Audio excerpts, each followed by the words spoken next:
So we're gonna get started right now. I see that if everyone in the attendees can say hey in the chat to see if you can see us and whatnot, but I'm gonna start the intro for Matt. Is it Craine? Craine, like a big stork. Matt Craine. He's the founder of mattcraine.com. Matt helps launch startup companies the right way on bootstrap budgets. He also helps small businesses expand their local presence and digital brand, finding new customers that lead the conversation. Since 1996, Matt has been working in the online space, consistently developing new and innovative web applications driven by a balance of user experience as well as business objectives. With SEOs, brand marketing techniques, Matt has helped bring an ever-increasing exposure to the applications and online reach of many companies and clients. Matt just finished building a 3D printing startup called Becoming 3D, which is a 3D printing solution and strategies company. Meeting guidelines are just chat any questions to us, or we can just unmute you and you can talk. This meeting is recorded, so if you can't stay for the whole thing, it will be on the website. If you have any further questions, then you can email us at Project Xsite, and I will just hand this off to Matt. All righty. Can everyone hear me and see my screen that I'm sharing? And how can I confirm that? Should be in the chat. I'm gonna put everyone on allowed to talk. You guys are all allowed to speak, and let people know to mute you when cool. You do that. Yeah, it'd be nice if I could see. Yep. Okay. All right. So, a couple things. Just a little background about me. Like she said, I work with startups, both from the very, very beginning. You know, before they even, when they need to write a business plan or, you know, build the first website or whatever it may be, as well as further along the stage when they're growing to try to really build customer acquisition or move the product or get it in front of the right people's faces, and just, it can encompass anything. I mean, we do anything from producing video spots to Facebook marketing to, you know, SEO and design and a lot of things. Been doing this a long time. A lot of companies here in Denver. How it all started, just to give you a tiny bit of background, I was, believe it or not, recruiting nurses for an agency in Boca Raton, Florida, and I was surfing the want ads, if you can believe it. These used to exist in the newspaper. They would advertise jobs. I know you guys haven't heard of such a thing, but it did. And there was an ad that said, do you know football and can you write? And I said, oh my God, that's the job for me. So I called the number and they brought me the interview, and it was for fantasy football. They wanted a columnist for this new startup company called Sportsline. And they hired me and I took it, and they were just getting on the internet, and we got acquired by CBS, but I taught myself HTML and code and programming, and I wrote a column that was read by, you know, fantasy sports people all over the country. And then I've been working online ever since I left CBS. So the name of this was called SEO and branding and customer acquisition. We're going to touch a little bit about all of them, and I've got a couple examples of companies and websites. One from this DU Excite program, and another is one of my is a brand new client, so I can show you what we're going to work on for this woman. But let's just talk about some general stuff first. I don't know how everybody can answer this question, but where are people in their life cycle? I guess the question would be, are people in this group super at the very beginning, like you don't even have a website and you just have a business plan, or do most of you have websites and you're trying to grow? Or is it you got anybody here who's got a working, engaged business that's selling product or services or whatever? How can I figure that out, what the feel of the room is? And you guys could turn off your mics and answer these questions freely. Can everybody hear me?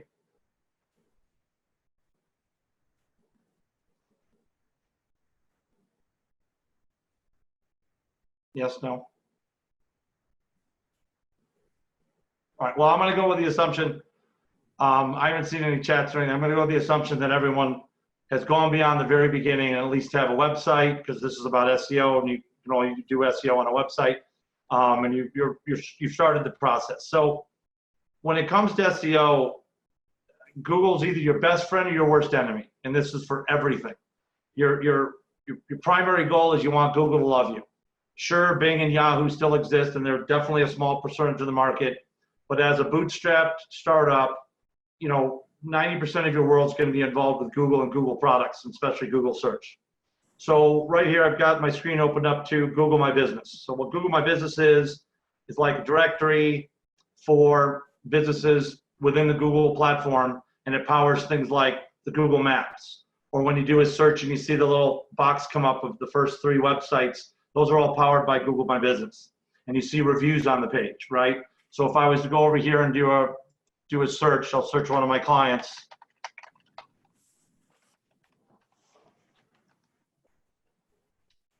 This box right here where I'm swinging my mouse, this is because I'm logged in and it knows it's me. But this is all from Google My Business, all this data. Now, if you don't provide it to Google, they do it themselves, meaning they make it the best guess. So you want to definitely set up your Google My Business page for your website, claim it, claim the address, put in your phone number, put in all your details like the hours that you're open. And if you're an online business, that's fine. You can, people have regular hours. Most people don't work at 2 in the morning.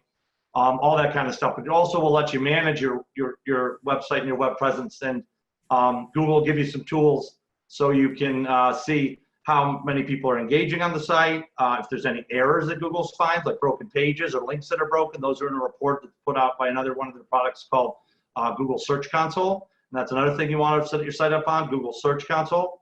But this is really important. And even if it's hard for people to understand this who have a product or an app or a service that could be nationwide or even global, you're still gonna want to focus on your local search setup. And this is what Google My Business does. And the reason for that is it does a couple of things in Google. Number one, when you've got a new company, your first target audience is going to be your local region. You're surely not going to start a company here in Denver or even an app and go try to find users in San Francisco, in Miami to start using your app. That's not logical. You're going to try to get people here in Denver to engage at first, people you can talk to or meet with directly, right? So whether it's a service or a product, your first people are going to be your family and friends, your colleagues, people you know, people you find on Facebook that your friend group to have them tested out. So local search is still important, even if you have these giant plans to go hopefully globally and sell for $100 million, that'd be great. So all this kind of stuff's really important, no matter what size your business is. And when I go and show you some of the websites, I'm going to show a couple more things about how to do that for local. Real important is what's called a citation. And so this information here about this jewelry store, its location, its address, its phone, we call that the NAP, name, address, phone, but it's also being on Google like this is called a citation. And there's lots and lots of places where you can have citations online. And you need to go out and claim them all, meaning Bing has a business directory, Yahoo has a business directory, Yelp, Angie's List if you're a service company. You don't have to be a restaurant to be on Yelp. All my businesses have a Yelp presence, whether they have a store or not. Because all those things count towards not only influencing Google search by legitimizing yourself as a business, they're also trust signals. They prove to Google and other search engines that you're a real business, that you're not some fly-by-night company from northern India running some scam operation. When you have your real phone number on there and your real address, even if it's your home address, this freaks people out all the time, but absolutely, if you don't have a storefront, you don't have a warehouse, absolutely register your Google business at your home address. Nobody's going to show up and start trying to knock on your door and buy your app. It doesn't work like that. In all my years of doing this, people freak out and they're like, dude, I don't want people coming to my house. It's only happened twice in like 10 years with any of my clients. So just don't worry about that. Google wants to see a real presence here. So that's super important. Another thing to do for local is everybody should have a blog on your website, and you should be blogging about things happening in your local region, whether don't have to necessarily be related to your business or not. You could be a helpful resource on Google for other people out there looking for things. So all of my clients have a blog and they post things, updates about top 10 events happening. I'll use this jeweler, for example. We posted a blog, top 10 spring events happening for families that you can do social distancing, right? Or obviously it's lockdown, so we're different, but in a typical situation, best concerts of the summer in Northern Virginia, because that's where they are. So companies here in Denver, you post a blog about about anything happening in Denver. Some other companies that are in Denver that there's news about, your opinion on something that's happened, related to your industry, but you can give it a Colorado or Denver spin. Blogs are really important, and not just self-serving blogs, but you usually want to be writing blogs, that showcase somebody else. That's really effective, right? Or some other thing that you're a part of. Again, that's another trust signal to Google that you're a member of the community, the Denver community, you're a legitimate business, and you can also provide links to other companies and people will link back to you and so forth. That's a whole different project, linking, but just to show you what that does. Also for SEO for Google, you're going to want to make sure you have Google Analytics on your website and use it. So it'll show you traffic, it'll show you what keywords people are using to come to your site, it'll show you which are your worst performing pages, which pages where people bounce out of, which pages people land on, where they're coming from. Did they come from another blog? Did they come from a search? Did they come from Facebook? Google Analytics is great. It'll tell you all that kind of stuff. So that's real important stuff to do. So keep in mind, you always want to first initially get yourself set up on Google Local, Google My Business, and focus on your local search. Now let's look at what we could do with SEO basics on actual websites, right? So I don't know, does anyone have any experience with SEO stuff? Many of you done research online and read some articles or done YouTube videos? Anybody tell me that? I can't hear anybody if they're talking. Everybody's muted, but that's fine. I'm going to assume you don't know much about it because that's what this is for.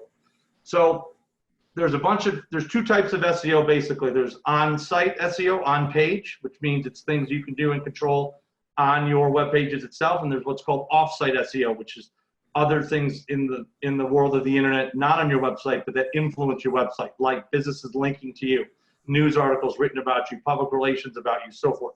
We're not going to address any of that because that's much more complicated and bigger. You want to first tackle everything that you can do on your website itself. So we're going to talk about the basic elements on a web page that are important to have for SEO purposes. And if everyone understands what SEO is, it stands for search engine optimization, and it's all based on keywords. That's kind of the fundamental building block. Keywords are what people type into the Google search engine looking for something. So for instance, best Italian restaurant in Denver. Okay, that's a keyword search. You're probably going to get some Yelp reviews, but you're also probably going to see some real popular Denver restaurants trying to think who's the best Italian, like Marco's or whatever. So just you understand what keywords are. So I'm going to look at a website right here. This is a new client that's come to us, me, and she just rebranded herself. She's an organizer, a home organizer and closet organizer in California. She's actually extraordinarily successful. She has some famous celebrity chefs as clients. Number one is Kat Cora, who's a big deal. She's done all 4 of Kat Cora's houses. Why Kat Cora needs 4 homes in California, I don't know, but she does. And, she came to me from a referral. She doesn't have any SEO and so forth and needs some help. So first thing from a real simplistic standpoint, she's a home organizer. Clearly the words home organizing, closet organizing, how to organize my home, those are going to be all kind of the key phrases that someone like this would be looking for. There's a variety of things on this page that are in behind the scenes in the code in your website that you can alter and edit here, right? And so up here I have a whole bunch of tools in my browser, if you can see. A couple of these are search tools. And what they do is you can download these on Chrome. If you literally Google SEO plugins Chrome, you'll find a whole bunch. Find one that's well reviewed and you can add it to your site. And you click these buttons and it tells you what's on the site from important SEO standpoints. And I'll explain what all these are. So the title, every page has a title, and every page's title should be different. The title should describe what the page does with your primary keyword that you're looking for. So for instance, hers is, well, this is the default because this is what probably came out of her WordPress default program. It just says home. Well, first of all, that's okay. She happens to be a home organizer, but that's just blind luck. This is actually WordPress's default to just say this is the home page, but that's not a key phrase. You don't want that. Actually, her only key phrase is home organizer, but it's at the end. So I would rewrite this. I would say home organizer in Sacramento, California, -- Home Method Co., Kim Stansbury, something like that. The second item on every page of the website should have a different title. So on the About Us page, it would say something like home organizing in Sacramento, learn how Kim Salisbury started, or whatever it may be. It has to be short. It can't be very long. I think the max character is like 155 characters now, so you have to play with it. But like on the gallery page, you would say home organizing galleries or examples of completed home organizing projects, right? Something like that. On the contact us page, contact home organizer Kim Salisbury, right? Something like that. So now we've used the key phrase home organizer a number of different places. Now I don't want to overcomplicate things. Technically, you don't want to be using the exact same keyword on every page, but you kind of can for a little while and get away with it when you're just starting at this, or you could shake it up. Contact Sacramento's best home organizer, Kim Salisbury. So now we've created a new key phrase called best home organizer, so forth. I don't want to get too bogged down in that, but you get the idea. So the description, she doesn't have one, so this is a problem. This is what's called your meta description. This is what shows up in search right here. See? So there's my client. This is their specialty, custom engagement rings. I've also identified where they're located, Northern Virginia, because that's where the majority of our customers come from. And then I've got the key phrase written again in the description, custom engagement rings, high-end jewelry, and some descriptions. It tells about where they are and so forth. But this is your description. So Google plucks this out of your website, and this is what it puts here. If you leave it blank, you're going to have no description. So that's obviously, for the user, not super helpful and probably doesn't help generate a click, right? Not everything is just about ranking. You also want the user to click, right? So if this said, we're a jewelry store in America, that would not be very informative, right? No, someone in Northern Virginia who's looking to get an engagement ring made wouldn't necessarily want to click on a link that said, we're a jewelry store in America. That doesn't make any sense, right? It sounds like K Jewelers. So you want to be really specific. And every page you try to write at least somewhat unique. So back to Kim's, and let me click this button again. The other most important thing on the page outside of copy itself, and copy means all the words on the page, is what's called your H1 tag. It's a header tag. Okay, she doesn't have one. If we go back to, I'll show you the example. So what a header, what that is inside whatever word program you're using, like WordPress or Squarespace or Shopify, whatever it may be, you can literally highlight copy on your site and add the H tag to it, H1, H2, H3. They're in the diminishing orders of importance. They're like bullet points and then sub-bullet points below. H1's the most important. Every page should have one H tag with your key phrase in it and an important sentence describing the page in your business. So for here, I would write an H tag for her. Kim Salisbury is Sacramento's top-rated home organizer. Okay, so I've done a lot of important things there. I've told users exactly why they've landed on this site and what it is. I've used the phrase home organizer again, and I've got the word Sacramento in there again, right? So for a moving company here in Denver, one of my former clients, Hauler, they're called Hauler Moving. I'm sure the H1 tag says something at the top of the page like, Hauler Moving is Denver's best one-way moving service. I've got a lot of key phrases in there. I've used the word Denver, which will help with ranking locally, and you get the idea. Other H tags are somewhat important, not as much. They go down in importance. You only want one of an H1 on the page. After that, you can use H2s and H3s for different headers, like you could have H2s for our services. This could be an H2 tag. And within the back end of your program, you can control how the copy displays on the website by using your CSS tools. All of these web programs now have CSS tools, so you can format how it looks, the font size, the color, whatever. Don't need to spend a ton of time on H2s, but use these plugins. They're great. I've got 2 or 3 of them. I usually click a bunch of them and get different types of reports, and I compare them. Well, that one's obviously broken. The plugin needs to be updated. Let me see if this one's a little bit more sophisticated, just kind of a whole site checker assessment, and that's very helpful. I can't remember what this is called, but again, if you literally just search SEO Chrome tools, you'll go to the Chrome extension page and you'll find plenty of these that you can use, and you can go through and check all your pages. And they're all going to be a little different, right? Nothing's 100% perfect. They're going to score you a little different. Some of the programs read things differently. They weight them differently. But if you look at 2 or 3 of them, eventually you'll get a good idea what are the missing pieces on your site that you need to score. Well, this one says it's 100, but it isn't, because it's still working right here. It's eventually going to plummet as it keeps analyzing everything. But it tells you all types of important stuff. Does it find an error? Yes, it does. See, didn't find an H1 tag, right? So you didn't find the description. See, super important. It tells you right off the bat what your site needs. So you should do this for every page of your website. Run these little tools and scores. All right. Couple other little tips about SEO because I want to get into branding, which is super important.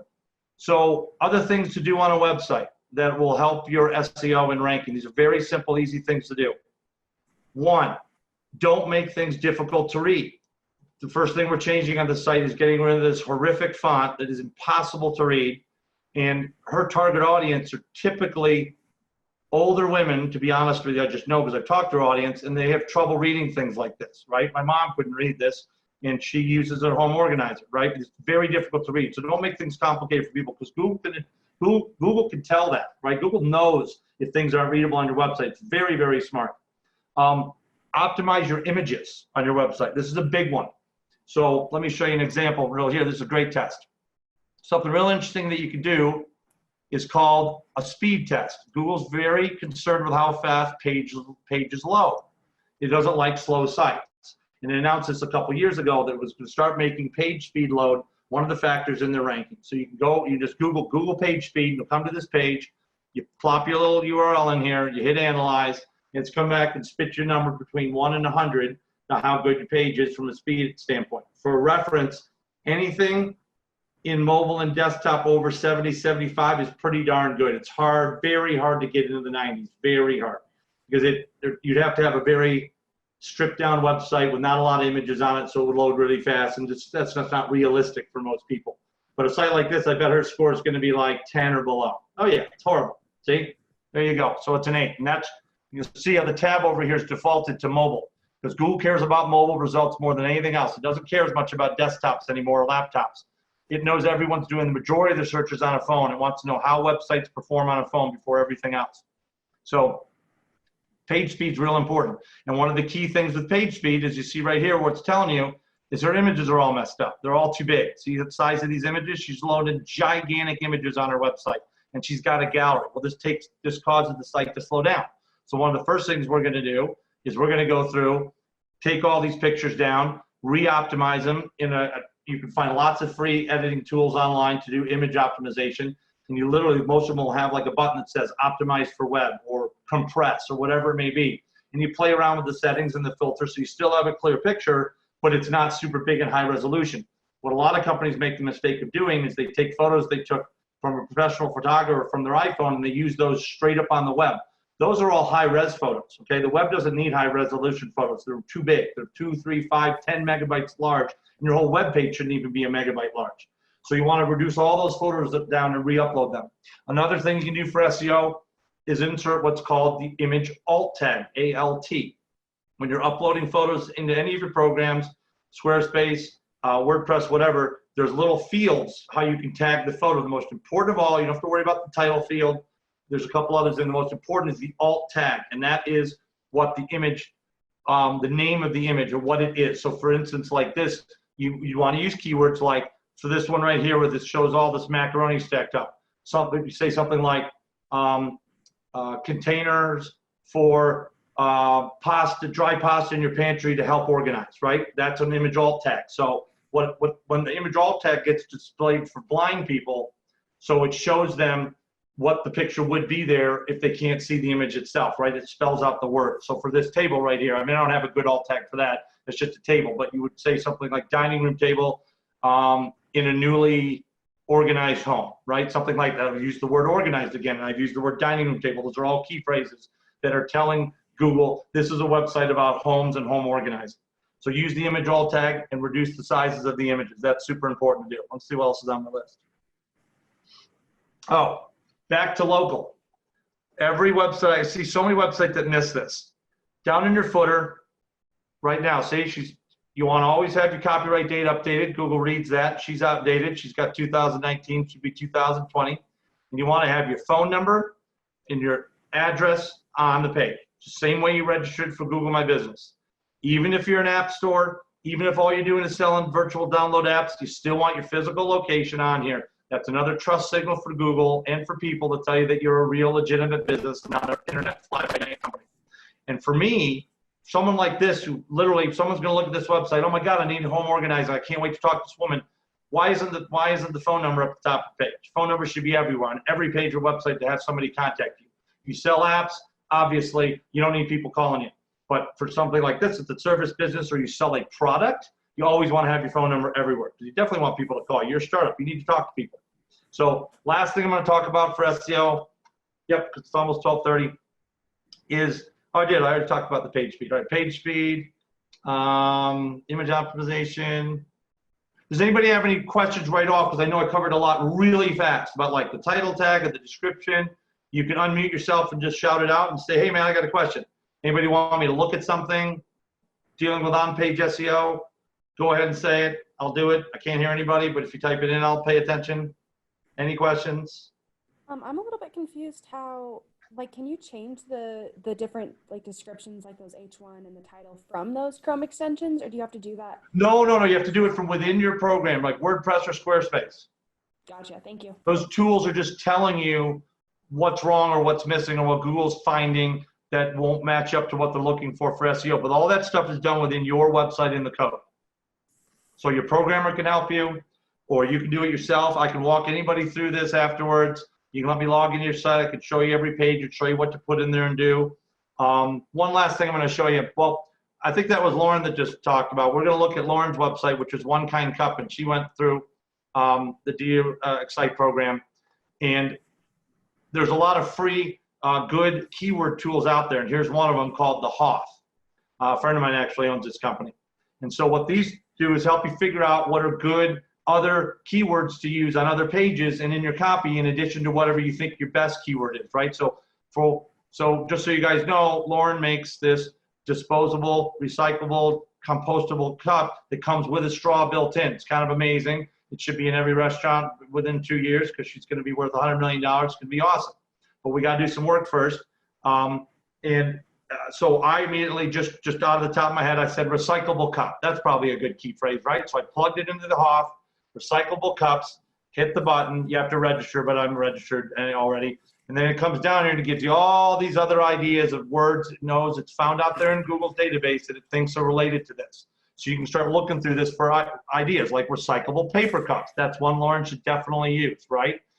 We don't need the ones that talk about K-cups or Starbucks, but they're interesting questions. And here's another idea. Are solo cups recyclable? I actually don't know, but Lauren could write on her blog a whole story about how solo cups aren't recyclable and why her product's even better. See, there you just found out a whole blog topic right there, right? Are plastics cups recyclable? There's another blog post. Perfect.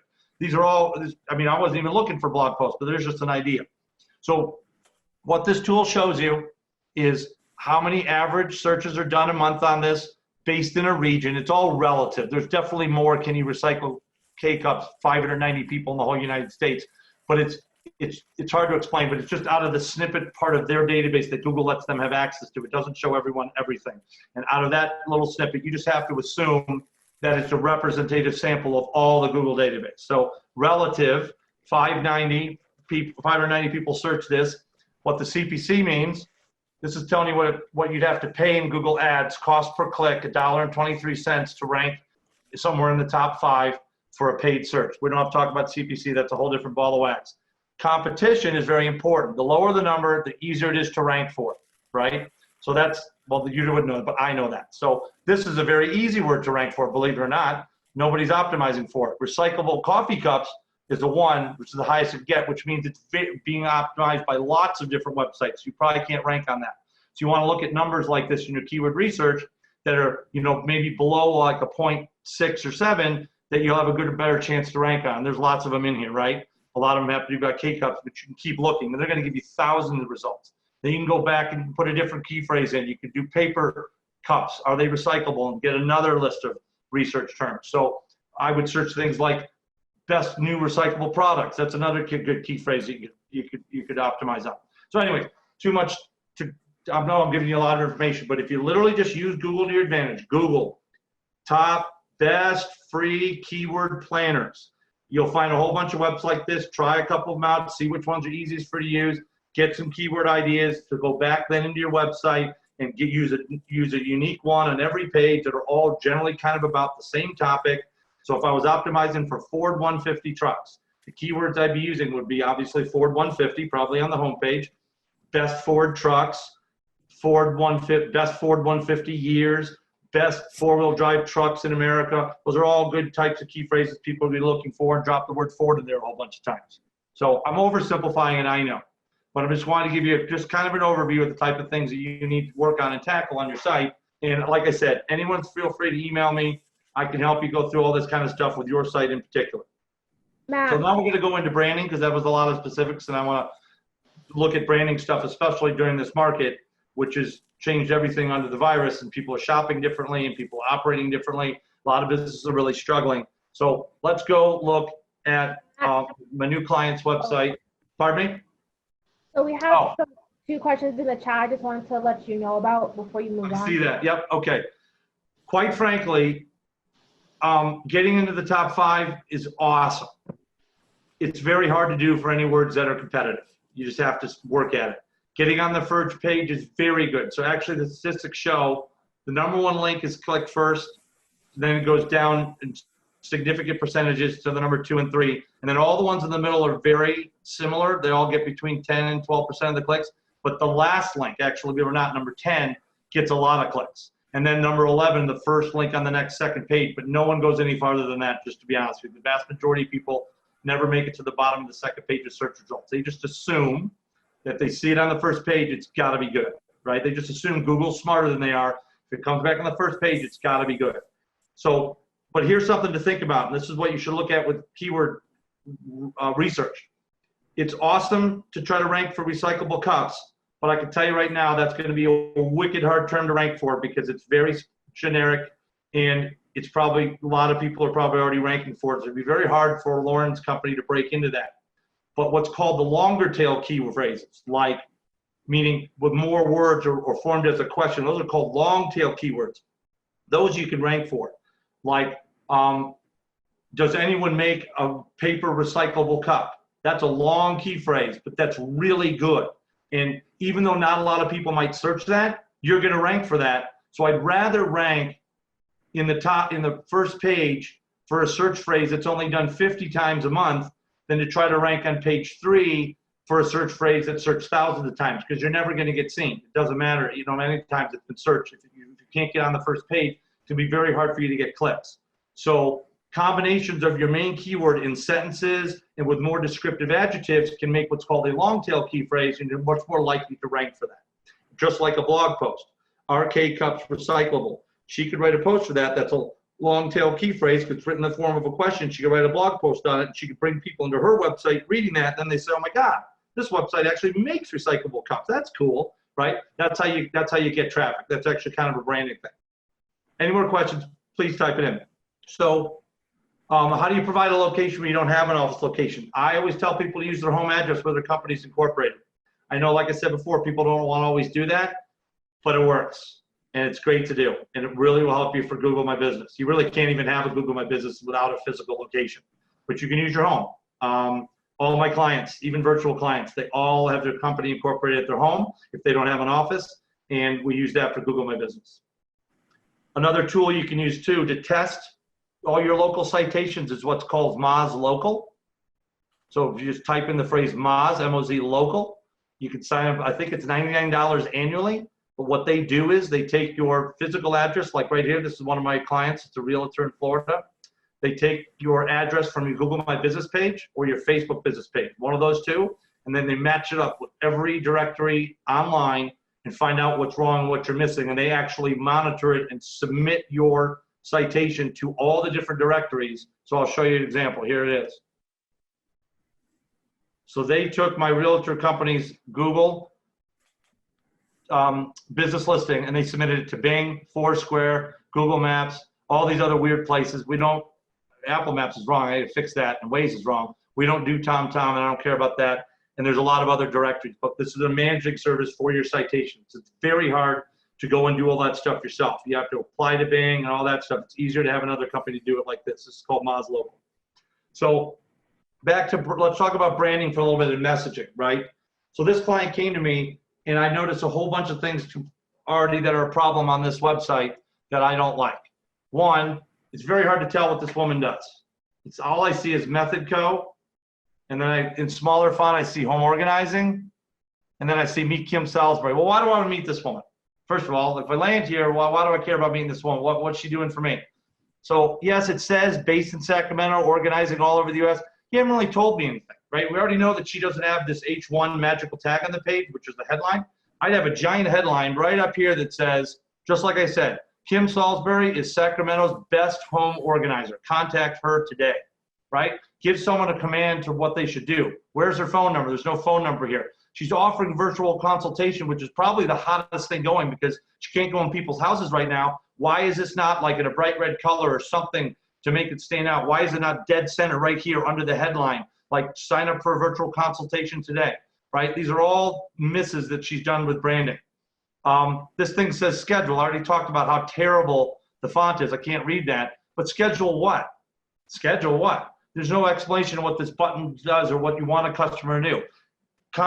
Click here to schedule a free in-house consultation with Kim today, right from the convenience of your home.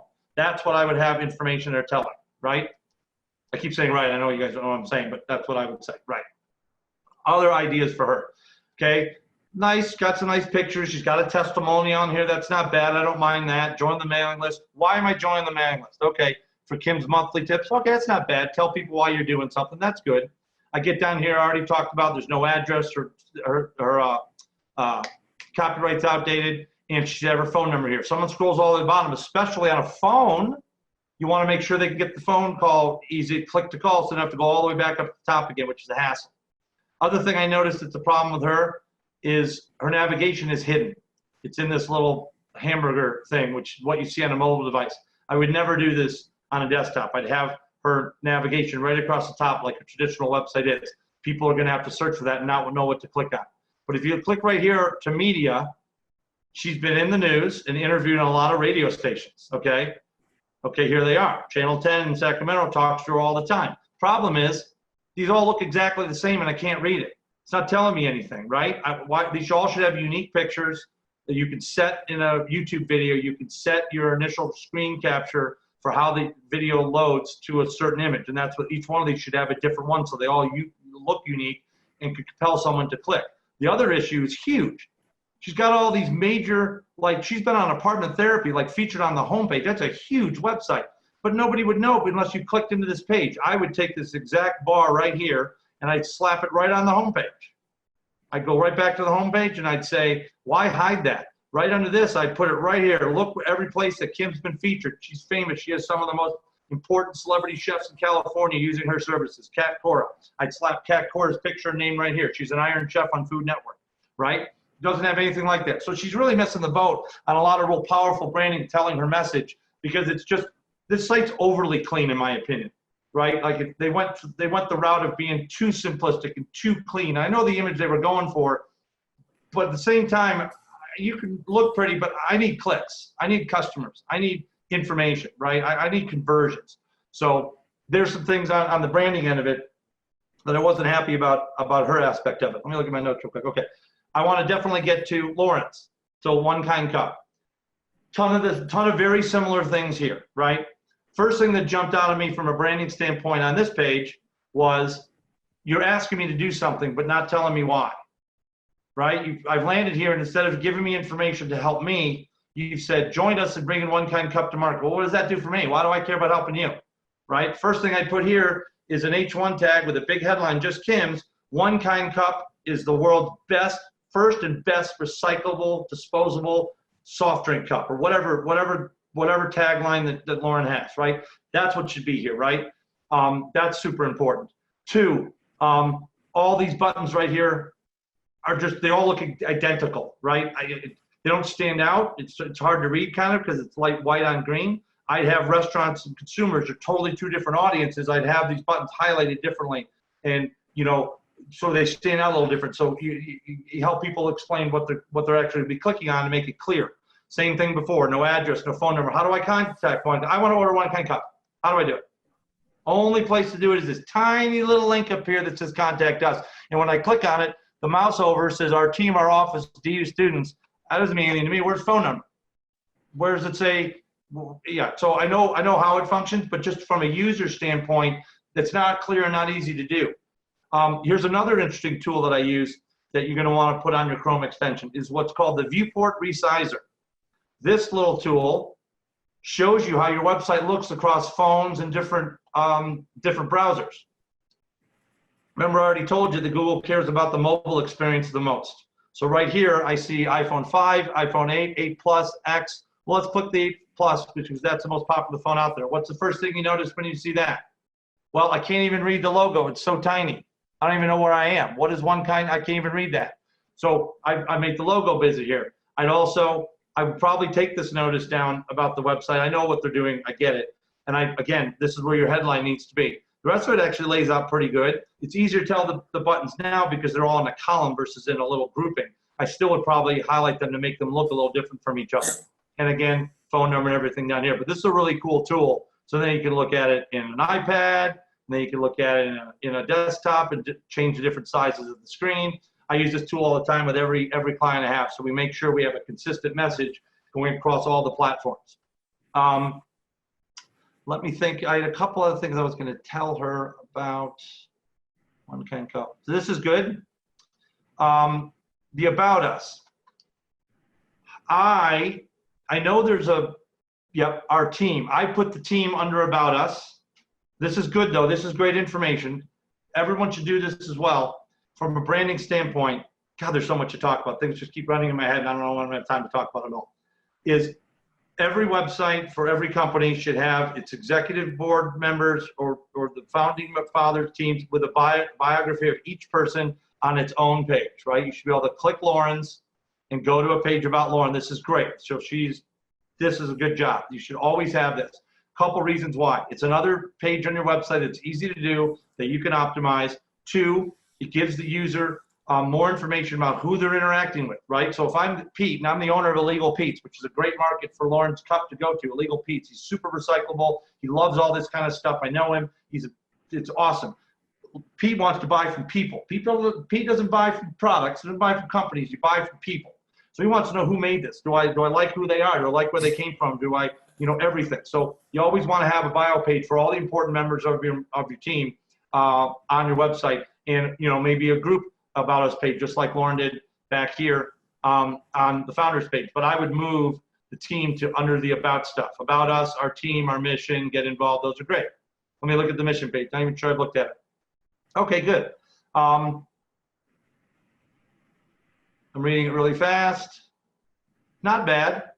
I would probably recommend, for this particular instance, this is really directed to Lauren, I probably wouldn't focus so much about Project Excite at the University of Denver. I'd probably minimize that aspect because you're up and going.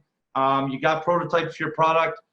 I think maybe tying yourself so closely and so often on the website to that you're a college program might scare off some businesses that want to maybe deal with an actual company, rather than they might get the impression this is just some students on a whim just having fun, right? I'd probably minimize that. Maybe have a page called Our History, and then this is where all the DU stuff would be, right? Like, here's where we came from, but the mission would be, we're in Denver, we're making recyclable cups, we can bring it to your restaurant, contact us today, right? We're out to save the world, get rid of plastic, this is what we're doing. I'd probably put all the Denver stuff on like a historical page to show like your background, but then give the impression, the indication from a branding standpoint that you're an up and running bigger company and you're really doing stuff. Just a thought there. So I'll open it up again. There's only 15 minutes left. Anybody else have any other questions? There's so much more I could talk about branding. Want to type it in? Do you want me to look at your website really quick? Some more branding ideas that you should be doing, especially in an early stage. You want to have a LinkedIn page for your business. You want to have a LinkedIn bio page for all members of the team updated to have all this information, and also linking back to the website for within your bio.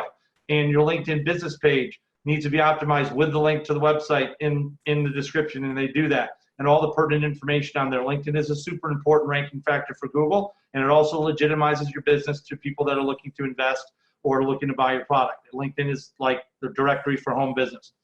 More on the citation stuff from a branding standpoint.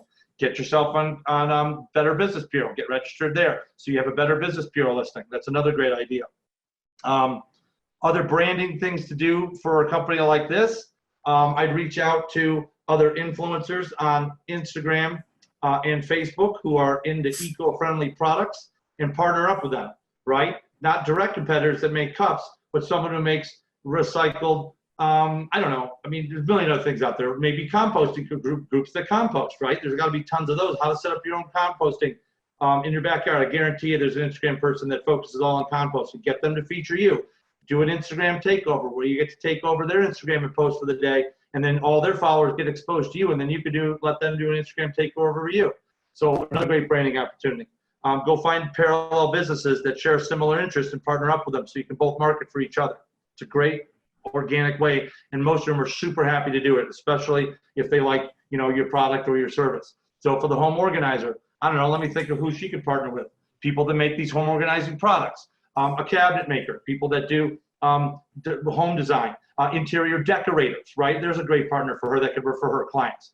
Go search on Instagram and Google and Facebook and find the best, top-rated interior decorators in Sacramento. Reach out to them and say, hey, here's what I do. You want to do some Instagram shares? I'd be happy to run a post for you on my blog. Would you like to write a guest post for me on your blog? I'll write one for you, blah, blah, blah, blah. I mean, there's a million things you can do. Do an interview, which is what she does. She's very into video, so she does a lot of interviews with clients and the news, and that's how she spreads her message. But she really wants to work on, her digital presence, which is why she came to me. Any questions? Any more questions? Nobody's asked anything, so I'll just keep talking. Lauren, you got any questions? I know you're there. God, there's so much time. That was really good. That was helpful. Oh, okay. Yeah. Well, I mean, yours is a very specific product, and it's got the heartstrings aspect to it, and recycling and eco stuff is really hot right now and will be forever. So you're a can't miss opportunity here if you can pull the product off at a cost effective rate. And there's so many things you could do to get people behind you just because it's a mission that people love. So that you're kind of an easier one versus, she's a service business in a one-to-one relationship. So it's a totally different market, but obviously she's very expensive. And so her audience is much harder to target. But from a branding standpoint, everybody should be on, social media, all the platforms, Twitter, Instagram, Facebook. Those are your big three. I'm not falling in love with TikTok. It's okay. The demographic is really young. If your product is really young, go for it. Facebook stories is the home run hit these days. Let me show you a great example. If I can find it real quick.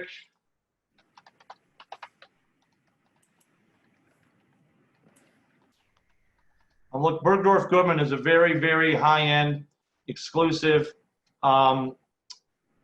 jewelry store in Manhattan, and they're huge. This is just their men's division. Their regular division, I think, has 500,000 followers.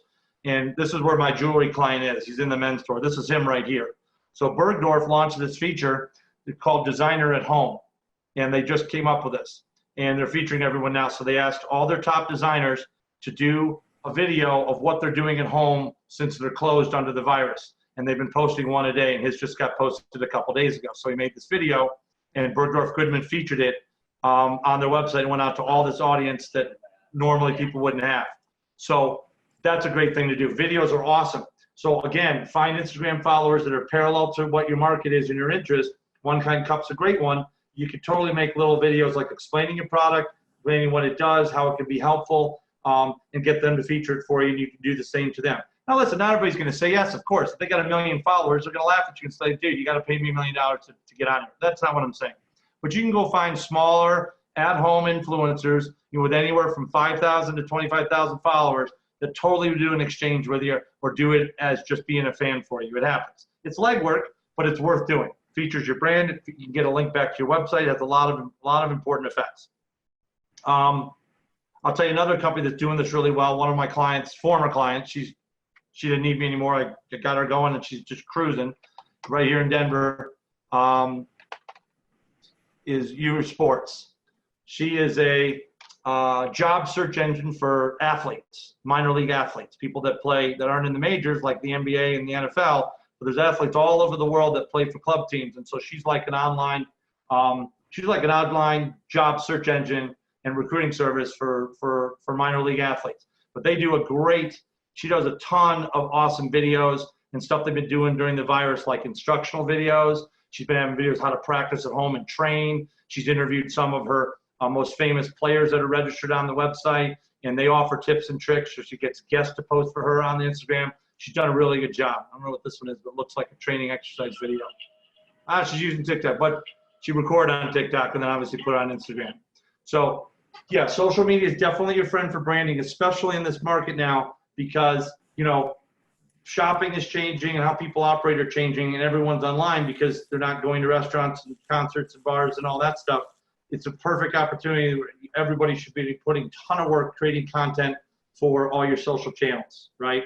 And YouTube, have a YouTube channel. Everybody should have a YouTube channel. Instructional videos, how our product is made, what our product does, how to use our product, the history of the founders, so many topics that you can make. Make it with your iPhone and just buy a little iPhone tripod, record your own videos, put them on YouTube, and then you can share them on all your social media platforms. Definitely want a YouTube page. It's the second biggest search engine in the world. Think about that again. It's the second biggest search engine in the world after Google, because it's owned by Google, but that's what people use for videos. So that's a big area where you can get great branding on it. Anybody else got any more questions? Patrick, I saw you unmuted yourself. Maybe you had a question. Well, like I said, anyone wants to reach out, I'm sure DU is going to share my contact information. If you want me to look at your site, I do like free little SEO recommendation audits all the time for people, especially now. Most of my clients are retail, just coincidentally right now, and they're all closed, so I'm not really burdened with a lot of work at the moment, but which is fine, doesn't matter. So I've been doing this kind of stuff and helping people, and I've had a lot of former clients from accelerators here in Colorado reach out and contact me for some help during, you know, how do we sell during the pandemic? What's the best way to reopen our restaurant? You know, how do we market our restaurant? Should we focus on takeout? Should we pay money on Facebook, or should we do Google? So any questions and ideas like that, I can help brainstorm. Contests. Oh, there's another great branding. God, I keep forgetting everything. All my clients run contests, sweepstakes, giveaways.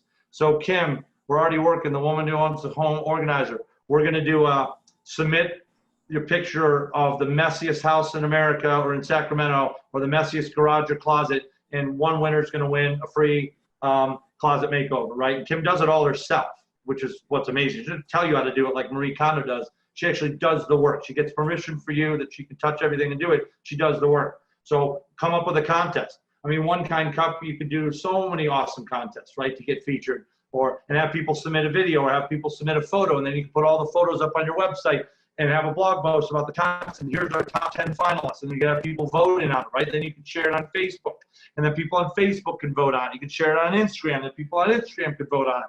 So you've just taken one contest and found a way to repurpose it on all the different platforms and come up with a winner, which is great branding, because then after you're done with whatever the prize is with the contest, you can do a follow-up blog post and then share that everywhere. Here's our winner with her free this, or here's our winner with her, you know, for commemorative One Kind Cup or something. I don't know. I'm just randomly spouting off ideas, but we do contests for apps. We do contests for lots of things. Get featured on the website. You can offer people. You could offer them a gift card. You could offer them credit towards something in the future. You could offer them a free membership, depending on what your service is, and lots of things. So those are another great branding ideas, contests, because you can promote them on social media really easy. Last thing I guess I'll mention, since I talked about social media, is 100%. When you get your website the way you want it, you've done some optimization, it's working pretty good, it looks good in mobile, it's going to be, and this is kind of a really big topic to bring up at the end, but I'm just going to give you the fact of life reality.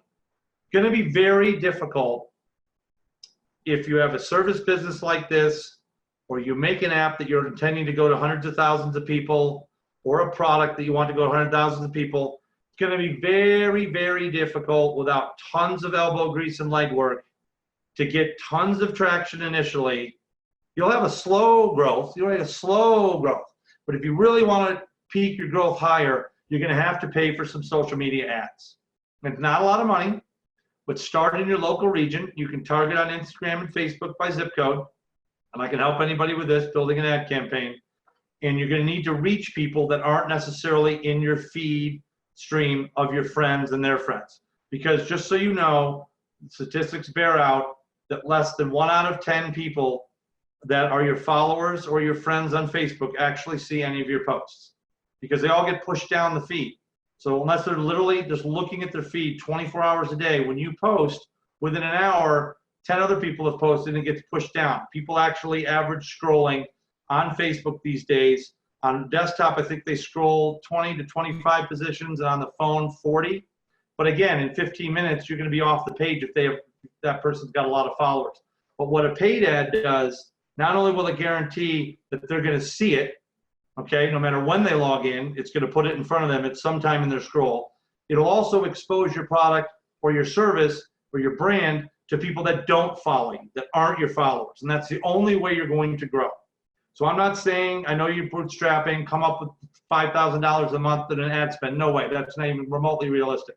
But if you could find a way, everyone out there, once you've got your product and your service website good enough to where you can start accepting, requests or phone calls or contact us, you should be throwing a few $100s a month at ads and split it up between Facebook and Instagram, and you'll be impressed with what that'll do for you, because Facebook wants you to get clicks in business because they only make money if people click, right? They have impressions as well, but if you do a click campaign, they only make money when people click. So they want people to click. So they want to show it to people. And you can target by zip code. You can target by education, like are they college grads or older? You can target by age. Are they people like One Kind Cup? Not really interested in targeting One Kind Cup to elderly citizens over 65. They don't care as much about that. Love targeting One Kind Cup to people that love festivals and concerts between the ages of 25 and 45 and are also business owners, right? Because now I've nailed Pete from Illegal Pete's, right? Not only have I nailed your fans, you want to go after fans too. They might not be buyers for One Kind Cup. You're not going to have a 25-year-old, guy who goes to fish concerts buy 10,000 One Kind Cups. No, but his dad might own a restaurant, or he might repost it, and then someone who owns a restaurant sees it, or some organizer, or that guy's dad runs and organizes concerts or events at the convention center, and he tells his dad all about how it's cool, his product, right? Maybe he requests a sample. I'd like to see a sample come out. You can do all that through social media advertising. That's a great way to brand. So everyone eventually is going to have to bite the bullet and do it. But when you get your web properties up and going, you're going to have to spend a few $100s, at least at the beginning of the month, on social media marketing, because that's the only way you're really going to expand yourself out to new audiences versus just people that are following you. Now, if somehow you've done social media great and you've got 100,000 followers, well, all right, you've already got a good organic base, but most people don't have that. What were you saying? Yeah, just letting you know we have 3 minutes left, so okay. If you want to have any last thoughts real quick before we wrap up? That was really it. I'm actually sweating because I talk so much. I'm really hot. Sorry, I talk really fast. I know if anybody wants clarification, just email me. If you want me to look at your site, email me. If you need a graphic designer, I've got a really good one who's doing some really discounted pro bono work right now. I've got legal services that are doing pro bono work for startups. I'm already hooking up Ellie from the Village Institute with that law firm to help her write her 401c3 application. So if you need help with that, I can direct you in the right direction. I have manufacturing help. I'm actually connecting Lauren and One Kind Cup with my friend who manufactures products down in downtown Denver, who's an expert at this. So yeah, if you need any resources or whatever, we're in a weird time. So yeah, feel free to reach out. Happy to do it. And it's not hard for me because I've been doing it my whole life. So there you go. Okay, well, thank you very much, Matt. Sure. Like we said at the start of this video, that it'll be uploaded to the Project Xite website so you guys can watch it over again, slow it down. If you need to pause it, look at something, redo it. We'll also put Matt's information in there so you guys can contact him and do that, or you can just email Project Xite and we'll send that information out to you guys. But I hope you guys have a wonderful day. Great. Make sure you guys stay inside, stay safe, and we will see you next time. Bye. Have a good one. Thank you.